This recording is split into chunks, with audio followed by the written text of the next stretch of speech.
ಕರ್ಮಯೋಗದ ಬಗ್ಗೆ ಥಿಯರಿಯನ್ನು ನಮಗೆಲ್ಲರಿಗೂ ತಿಳಿಸ್ಕೊಡ್ಲಿಕ್ಕೆ ನಮ್ಮ ಪ್ರೀತಿಯ ಡಾಕ್ಟರ್ ಯೋಗಿ ದೇವರಾಜ್ ಗುರೂಜಿಯವರು ಆಲ್ರೆಡಿ ನಮ್ಮ ಚಾನೆಲ್ನಲ್ಲಿ ಜಾಯಿನ್ ಆಗಿದ್ದಾರೆ. ನಮ್ಮೆಲ್ಲರ ಪ್ರೀತಿ ನಗುಮುಖದೊಂದಿಗೆ ಇವರನ್ನ ವೆಲ್ಕಮ್ ಮಾಡ್ಕೊಳ್ತಾ ಇವ್ರ ಬಗ್ಗೆ ಒಂದೆರಡು ಮಾತಾಡ್ಬೇಕು. ನಾನು ಬಹಳ ಸಿಂಪಲ್, ತುಂಬಾ ಸಿಂಪಲ್ ಅಂದ್ರೆ ತುಂಬಾ ಸಿಂಪಲ್. ಆದ್ರೆ ಇವರಲ್ಲಿ ನಾವು ಮಾತಾಡ್ತಾ ಹೋದ ಹಾಗೆ ಜ್ಞಾನ ಭಂಡಾರ ಅಂತ ಏನ್ ಹೇಳ್ತೀವಿ, ಗ್ರಂಥಾಲಯ, ಒಂದು ವಿಶ್ವವಿದ್ಯಾನಿಲಯ ಎಲ್ಲವನ್ನು ಇವರಲ್ಲಿ ನೋಡ್ಬೋದು ನಾವು. ಯೋಗದ ಬಗ್ಗೆ ಒಂದಷ್ಟು ಆಸಕ್ತಿ ಇಟ್ಕೊಂಡು ಒಂದಷ್ಟು ಮಾರ್ಗವನ್ನ ಅನುಸರಿಸುತ್ತಾ ಪ್ರಸ್ತುತ ಬದುಕಿನಲ್ಲಿ ಯೋಗವನ್ನ ನಾವು ಹೇಗೆ ಜೀವನದಲ್ಲಿ ಅಳವಡಿಸ್ಕೋಬೇಕು ಅಂತಕ್ಕಂಥ ಮಾರ್ಗದರ್ಶನ ಜನರಿಗೆ ಕೊಡ್ತಾ ಈ ಒಂದು ಜರ್ನಿಯನ್ನ ಮುಂದೆ ತಗೊಂಡು ಹೋಗ್ತಾ ಇದ್ದಾರೆ. ಅದರಲ್ಲಿ ನಾನು ಕೂಡ ಒಬ್ಬ. ನಿಮ್ಮ ಈ ಒಂದು ಆಗಮನಕ್ಕೋಸ್ಕರ ವಿ ಆರ್ ಆಲ್ ವೇಟಿಂಗ್. ಇನ್ನು ಕೂಡ ಶ್ರೋತೃಗಳು ಸ್ನೇಹಿತರು ಜಾಯಿನ್ ಆಗ್ತಾ ಇದ್ದಾರೆ. ಸ್ವಲ್ಪ ಜನ ಮೆಸೇಜ್ ಮಾಡಿದರೆ ಸ್ವಲ್ಪ ಲೇಟ್ ಆಗಿ ಜಾಯಿನ್ ಆಗ್ತೇನೆ ಅಂತ. ಜಾಯಿನ್ ಆಗ್ಲಿ, ನಾವು ಕಂಟಿನ್ಯೂ ಮಾಡೋಣ. ಈ ಒಂದು ನಾನು ನಿಮಗೆ ಬಿಟ್ಕೊಡ್ತಾ ಇದ್ದೀನಿ.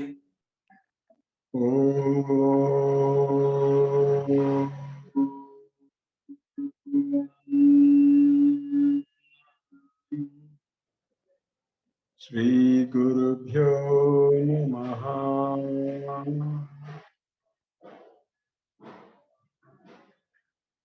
ನಮಸ್ಕಾರ ಸ್ನೇಹಿತರೆ. ಮೊಟ್ಟ ಮೊದಲನೇದಾಗಿ ಶ್ರೀ ವಿಶಾಲ್ ಶೆಟ್ಟಿ ಅವರಿಗೆ ಧನ್ಯವಾದಗಳು ಹಾಗೂ ಅಭಿನಂದನೆಗಳು. ಧನ್ಯವಾದ ಏಕೆಂದ್ರೆ ನನ್ನನ್ನು ಕರೆದು ಒಂದು ಅವಕಾಶ ಕೊಟ್ಟಿದ್ದಕ್ಕೆ ಧನ್ಯವಾದ. ಎರಡನೇದು ಅಭಿನಂದನೆಗಳು ಯಾಕೆಂದ್ರೆ ಈ ತರಹ ಯೋಗವನ್ನ ಪ್ರಮೋಟ್ ಮಾಡಲಿಕ್ಕೆ ಸೆಮಿನಾರ್ಸ್, ವೆಬಿನಾರ್ಸ್, ಆನ್ಲೈನ್, ಆಫ್ಲೈನ್ ಮಾಡ್ತಾ ಇದ್ರೆ ಮಾತ್ರ ಇದು ಬೆಳಕಿಗೆ ಬರ್ಲಿಕ್ಕೆ ಸಾಧ್ಯ ಆಗುತ್ತೆ. ಏಕೆಂದ್ರೆ ಇದು ಯೋಗನ ನಾಣ್ಯ ಇದ್ದಾಗೆ, ಉಪಯೋಗಿಸ್ತಾ ಇದ್ರೆ ಮಾತ್ರ ಅದಕ್ಕೆ ಬೆಲೆ, ಇಲ್ಲಾಂದ್ರೆ it becomes useless or valueless. So, coming to the subject, ಸ್ನೇಹಿತರೆ, karma theory, there is a small difference between karma yoga and karma theory.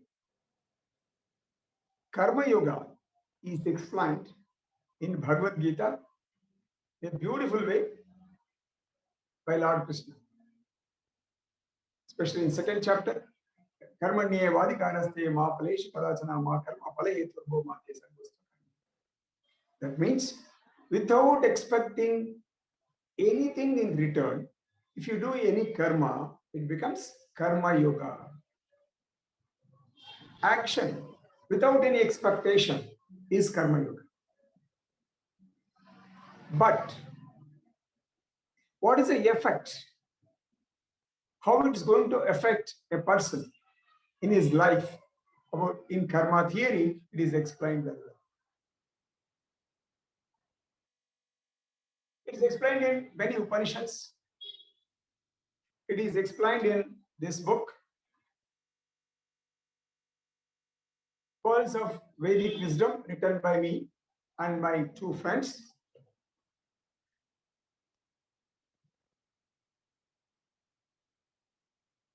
Many Upanishads, Atharvaveda, Rigveda, Yajurveda, everything is combined in this karma theory, and including Varaha Upanishad.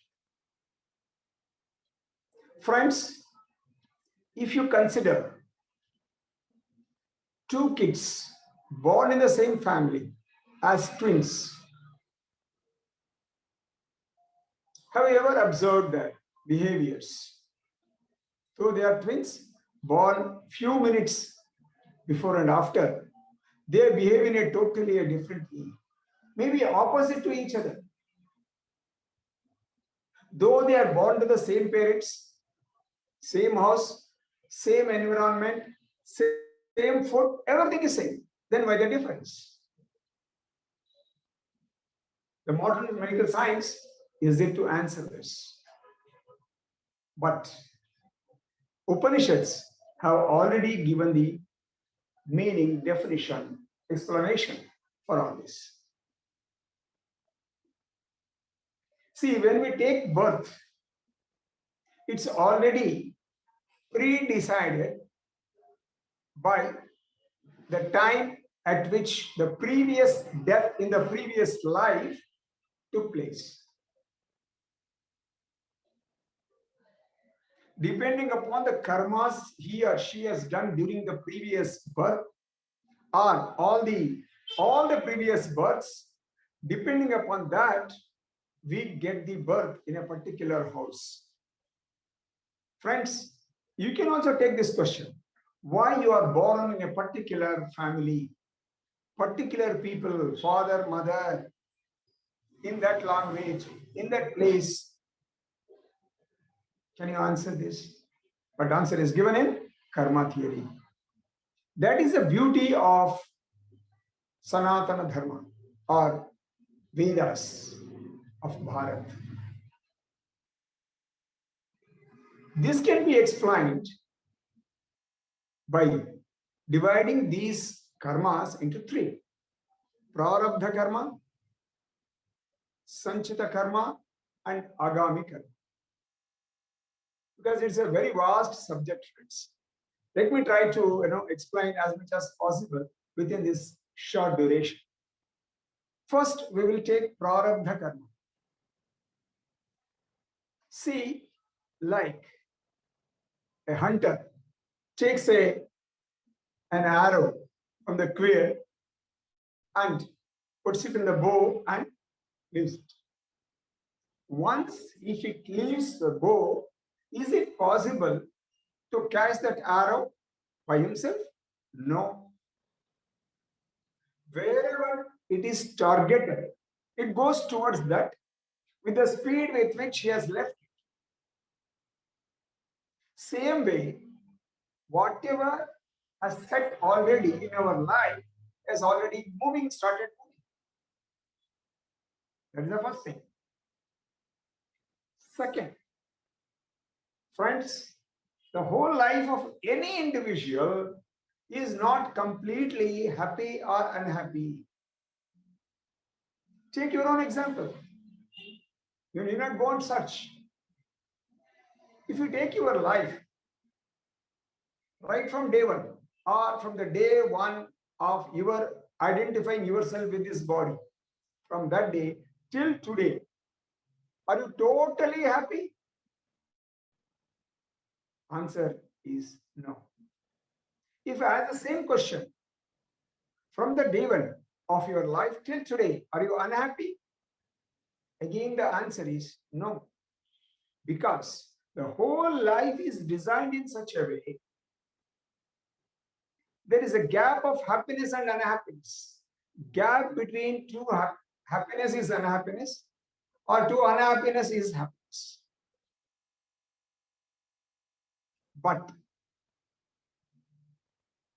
the length of that happiness or unhappiness depends on one's own ability to understand and his reaction towards that happiness or unhappiness.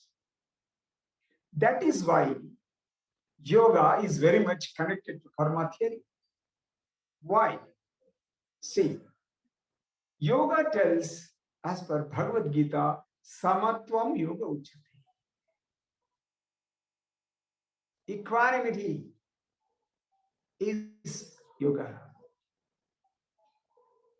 If you are able to maintain your mind without connecting it to aversions or attachments, raga or dvesha, if your mind is equanimity or equanimous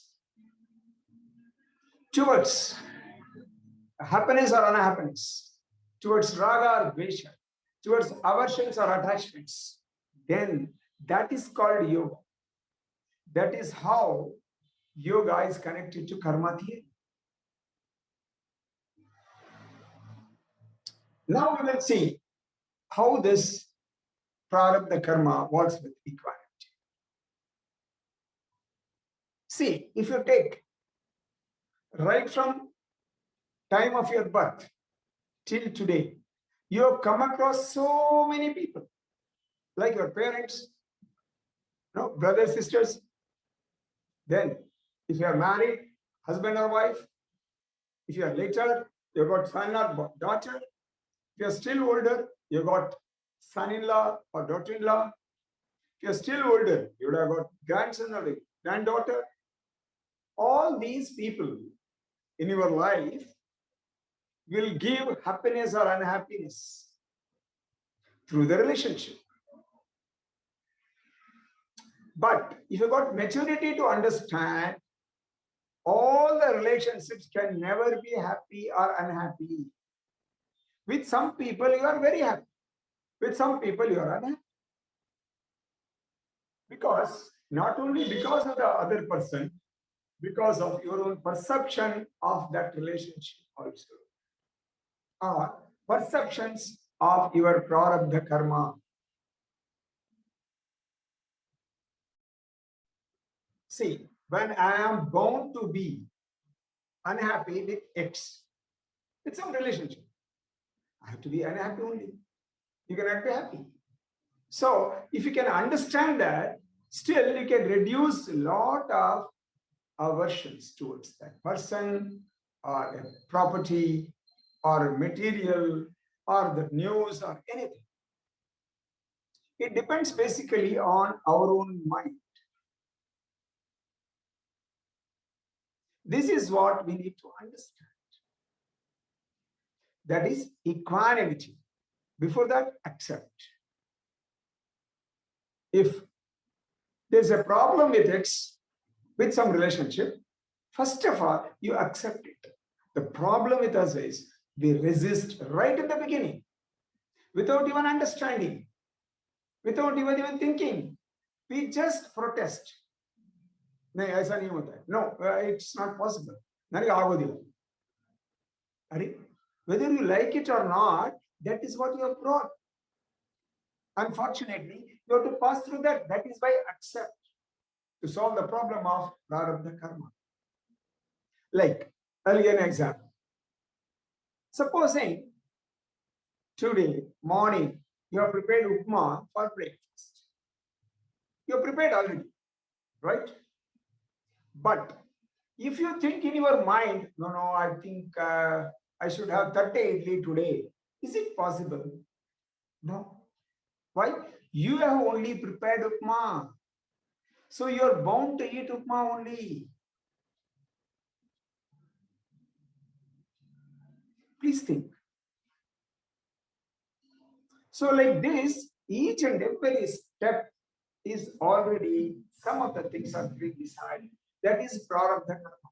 You are bound to be with that person, whether you like it or not. Instead, you started liking. That is accept. That is why we say, agree to disagree. Even this is a principle to understand prarabdha karma and accept in one's life. Agree to disagree. To accept. It's not liking or disliking. Have it with equanimity. Samatvam. Samabhava. Or Sakshi Bhava. Or Sakshi Rupa. All these things or concepts are explained very well in the spiritual texts of Sanatana Dharma. So, friends, to tackle prarabdha karma, the karma theory, this is the principle. I'm telling you in very short because we can elaborate as long as possible, as big as possible. But because of time constraint, I'm cutting short. If there is any question, probably we can take it up because this is individualistic. I cannot say generally. You have to apply to your life, then come back to me. Guruji, why it is happening like this? Then only I can explain. If you tell your complete story of your life, then only I can tell you, because you are unique by yourself. There's no other person who can understand you much, much better than yourself. So you have to understand yourself. That is why in yoga, again, the word comes swadhyaya. In niyama, the fourth item is swadhyaya. So this is how we need to understand prarabdha karmas. If you understand, accept, keep moving, that is why whenever I give lectures, especially in US, because I need to speak only in English there, I tell them, this is a mantra for you. What is the mantra? Be positive, keep moving. I know problems are bound to be there. You cannot expect always 100% perfect relationship, perfect life, perfect career, perfect. No. So that is why be positive, keep moving is the only answer for life solutions. Okay. Then we will go to the other thing. Sanchita karma. Sanchita means heap, mountain of all our karmas, good as well as bad, done during all the previous births, all lives put together. That is called Sanchita karma. Why we need to understand? That is the one which gives rise to next birth, next birth, next birth. See, in this birth, like prarabdha karmas, we are passing through this. But I will explain agami karma. We do a lot of other karmas also, which gets added up when we die. That is also added. Out of that, whatever has to be experienced immediately, urgently, immediately, such all the karmas are taken out from the Sanchita karma, made as a package, and your next birth is fixed on that package. That is why one of my students in US was telling, Guruji, this is PK, prarabdha karma. It's also package karma. Yes, package means always it comes as a package, both positive and negative things in life. So Sanchita karma gives rise to PK or package karma or the prarabdha karma. So we need to take care of Sanchita karma also if you are able to understand what is karma theory. If you are able to manage, first you have to observe everything of PK only, prarabdha karma only. You cannot go to Sanchita karma. So once this prarabdha karma you are able to understand and manage, then only you can drive for Sanchita karma. I will give an example.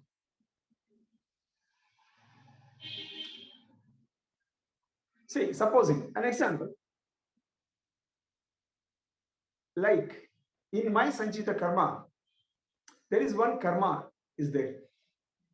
Because of some karmas I did, I need to have a daughter whose marriage is going to be having problems, which I am supposed to solve.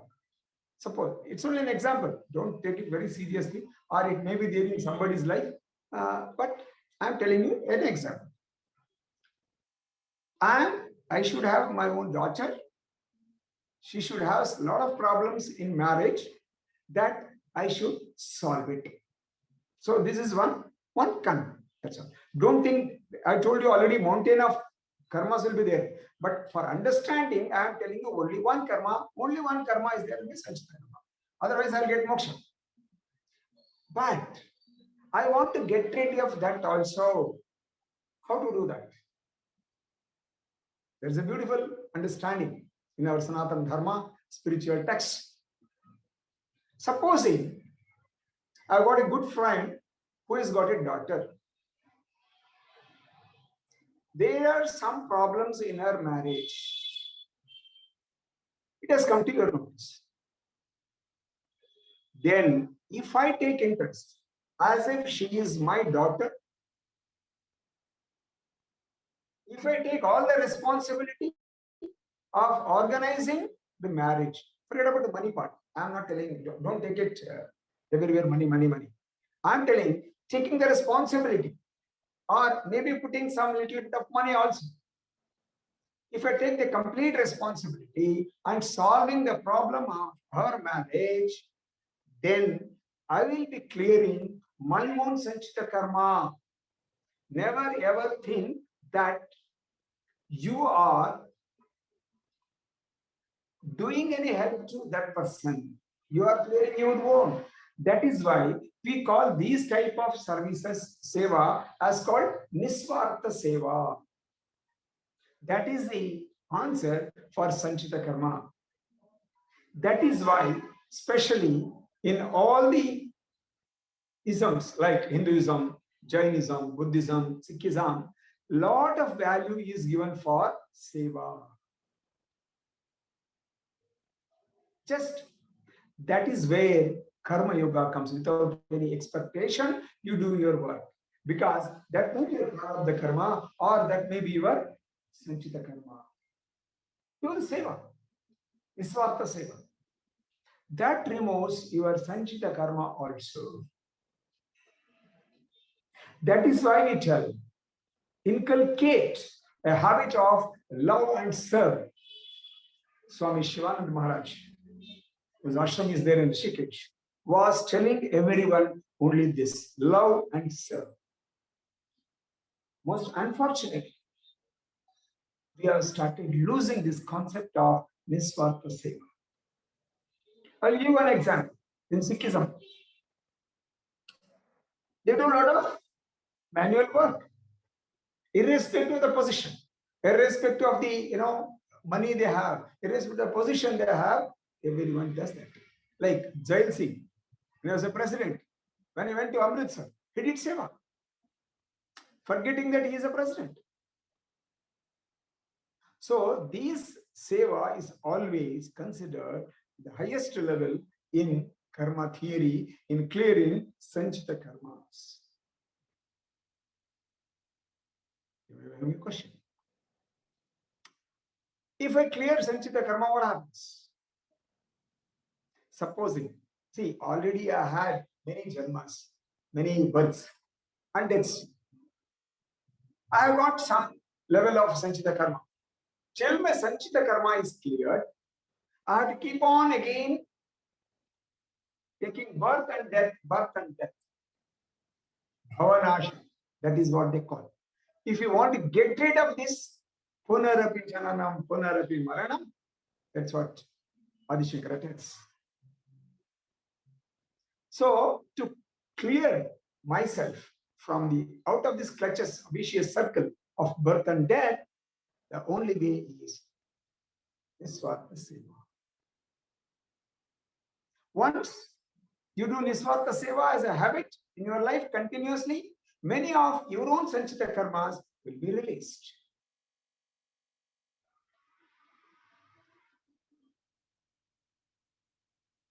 We need to understand.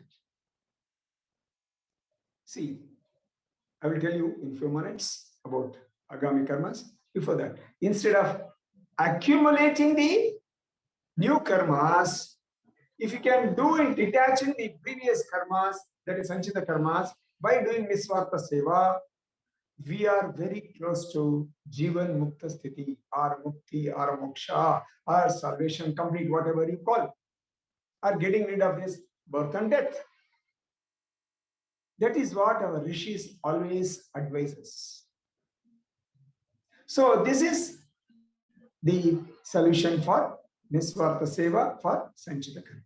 I am stopping here. If there is any question, probably we'll take it up once again. So I'm just closing it early, probably after explaining agami karma. Friends, agami karma. Agami means in the forthcoming. See, while experiencing the prarabdha karmas, we also do lot of new karmas in the present life. It's not just going through. It is also doing agami karmas. That means, now I'll give one more example, taking piki or prarabdha karma. See, It is said, for one man, there is only one wife or one woman. Why? Equality. But because of some problem with one of them or two of them, I don't know, if there is a separation, go for the second, go for the third, which is very common in USA. That is what I give the example.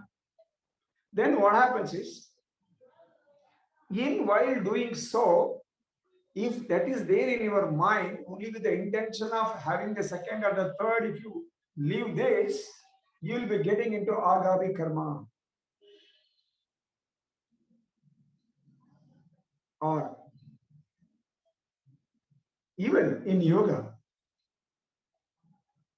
even if you consider during Dwapara Yuga, when Lord Krishna was there as Dharma Samsthapak, you may feel why he made Pandavas to fight against Kauravas. There was a very big war of 18 days, 13 plus 7, 20 Akshohini Sainya was dead. Why? What is the thing? See, agami karma will not come when you do it as a duty. Whatever you are supposed to do, when you do that, that means you should not have any intention of creating problem to others or hurting others. Like, I will give you an example again to understand. See, in the borders, our soldiers, during the war, they kill many people. For killing more people, more enemies, they will be awarded Padma Bhushan or Paramvira Chakra. All those chakras are given for the soldiers. In the court, judge will give the judgment to hang X. That hangman will hang him also. That is also nothing but killing. Second. Third,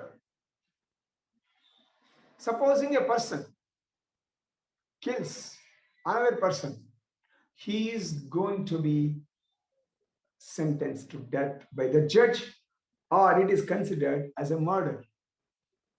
Everyone is killing only. Then what is the difference? Difference is intention. Intention is very, very important for agami karma.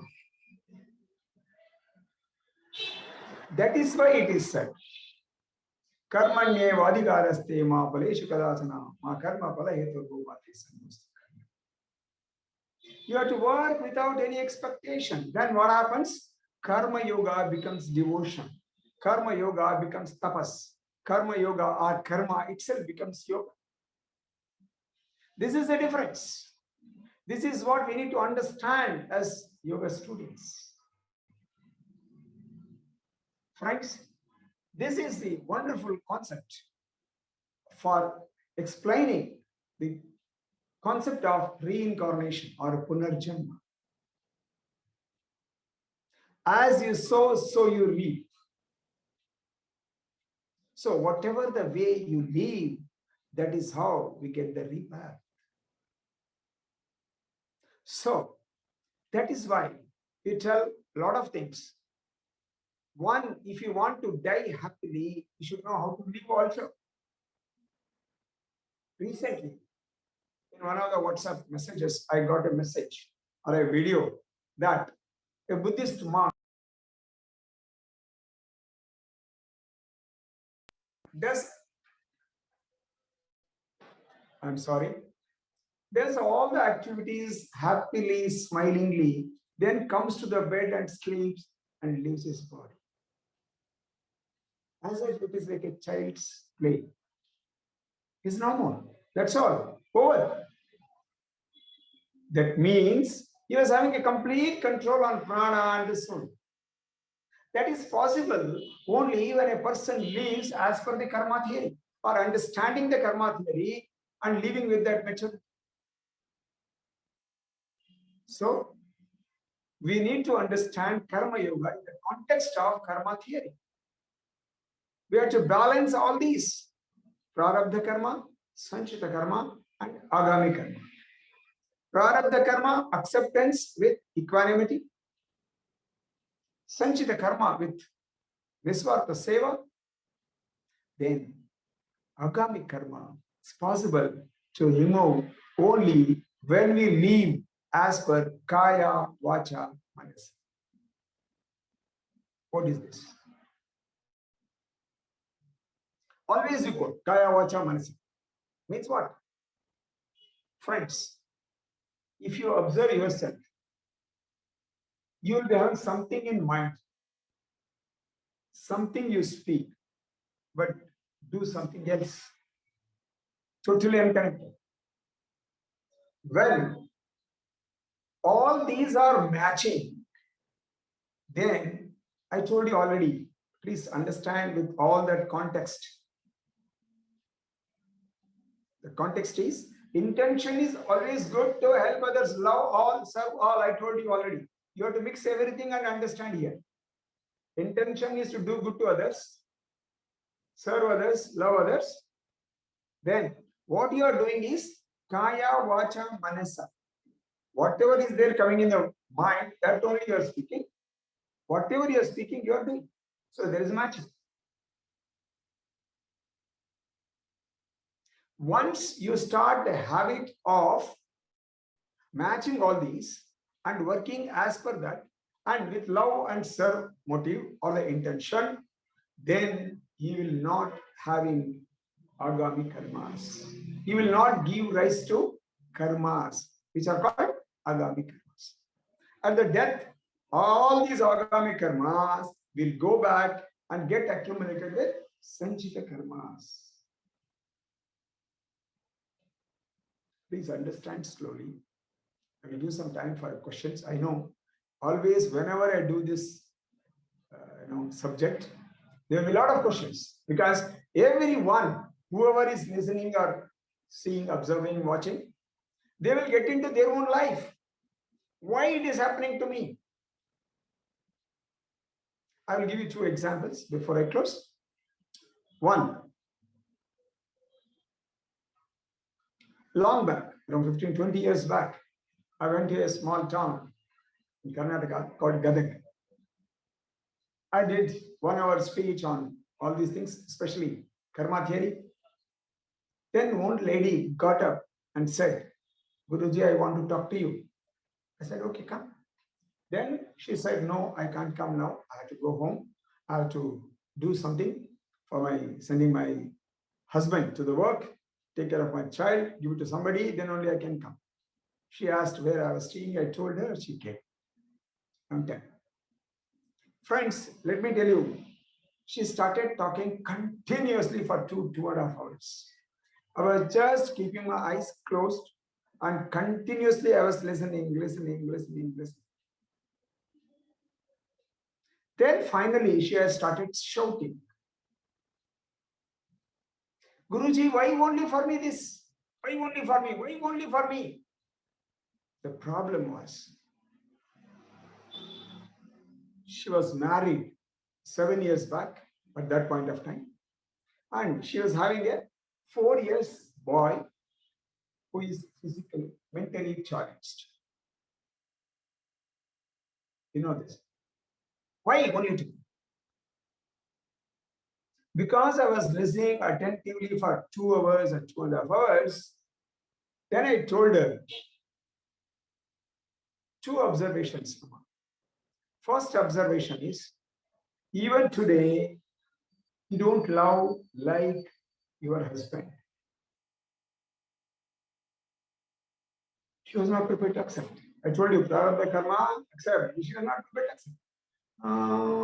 Like that. Then she said, yes, you're not accepted. Yes. I told her, why you're not accepted also? 2 reasons again. See, her husband was working as in Bescom, called KV, Karnataka Electricity Board, lineman. A small post, maybe scale, small 4 or something. Anyway, the lowest job. That's the first thing. Second thing, he was only 7th standard pass. Well, that is enough for that job, so he got it. Third thing is, she was feeling that he was ugly. You have to remember all this, then only you can understand the beauty, how the human mind behaves. Because she was feeling she was very beautiful. You see, beauty is always relevant, relative. And it depends on his own illusion.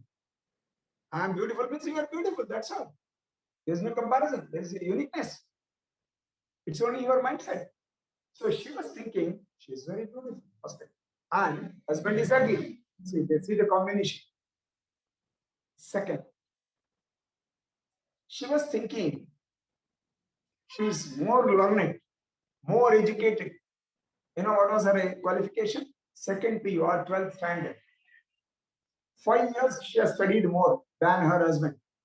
For that itself, she was having so much of ego. See, I'm more studied. Then I told her, look, when you joined your husband to get this child, your totally mind has never accepted him. You are drowning in this, all these factors. And because of that, this is the child, mentally retarded. I told her the example of Mahabharata, Dhritarashtra, Pandu, and Vidura, how they were born. So they were the luckiest to get a child through Vyasamashi. He tells, no, this is not the time. But Satyavati, his mother, forces him to have child through him. That is why Dhritarashtra, Pandu, and Vidura was born. Because of how the mother was feeling. Same way, this lady of our example also got mentally retarded, or especially challenged child. Whose mistake is this? That is what we call PK, or Agami Karma and Prarabdha Karmas. Or Agami Karma is the best example. And you are the master of your destiny. As you sow, so you reap. All these things are designed with that background only. Friends, I will stop it after telling one more example. This example is from USA, Orlando. I think that is in 2015, 16, I don't remember when, but happened in Orlando, in Castleberry Temple. I was there for almost 8 days, taking the classes every day evening. First day, there was a lady sitting at the back. She was a Russian lady, Russian American, born in Russia, settled in America. She was sitting quietly. Then slowly, day by day, she started coming forward. The last day, she was sitting exactly in front of me. Now, why I'm telling this is, she has started getting the curiosity. Because I was explaining here and there about karma theory also. Then, from there, I was supposed to go to Daytona Beach. So around 100 miles or 100 kilometers from that place. Then somebody came and picked me up. Then she said, Guruji, can I come there also? There I was having 3-4 days discourses. I said, fine, come. She came there also. Same thing. She was very attentive, listening to each and everything, concepts of yoga. Again, at the end, I was supposed to go for a one-day program in another place in Orlando itself. Then I announced, look, I'm going to that place. In case you got any friends, you can refer them to attend my session one day there in the other place. She told me, Guruji, can I come there also? I said, okay. She came there also. She was there for one day. I think till up to 2-3 hours only there. I did it. Then finally, all these things triggered her to ask a question. Her question was, Guruji, I am suffering from some liver problem for the last 30 years. I am from Russia. I am here in America. I could not go even once to Russia to see my own relatives, friends, and other people. I am stuck here. Doctor tells you cannot go anywhere outside Orlando. You have to be here only. I am here for the last 30 years. But nothing has happened. But I got this pain continuously. I'm taking some medicine. It goes off, then comes off. Why this? Why this to me? How can I tell her directly? Then I told her, look, I cannot tell you the answer directly. I will tell you something through which you can understand yourself. She said, okay. Then I told her, see, if there is a person who is kidnapping children, taking out, cutting their stomach, some kidney, liver, something like that, some parts, and he is selling it to others for money. And he is doing like that for many years, for many things. What he could take the next birth, she understood. That's all, friends. The whole life is only to understand ourselves, not telling others. Nobody on earth can change our fate. What we are is only because of us, because of me. I'm like this means because of that. See, like, I'm having a gray hair at the age of 60 itself. Others will not get even after 70. Again, it depends on that is a place he has born to such a parent. So that heredity has come. But I'm like this, so accept with equanimity. This is what karma theory teaches. It becomes a great lesson. Great lesson. Taking or moving a person from the bhavaroga, that means the vicious circle of birth and death, to the great part of mukti or jivan mukta sthiti. Being here, you can be free also. So friends, with this, I'm stopping here. In case few doubts, 1 or 2, probably we can clear another 20 minutes, I think 15 minutes, 10 or 14 minutes, okay. I thank once again Sri Vishal Shetty for giving me this great opportunity of being with you all. So please come out and speak. Thank you, Vishal. Thank you.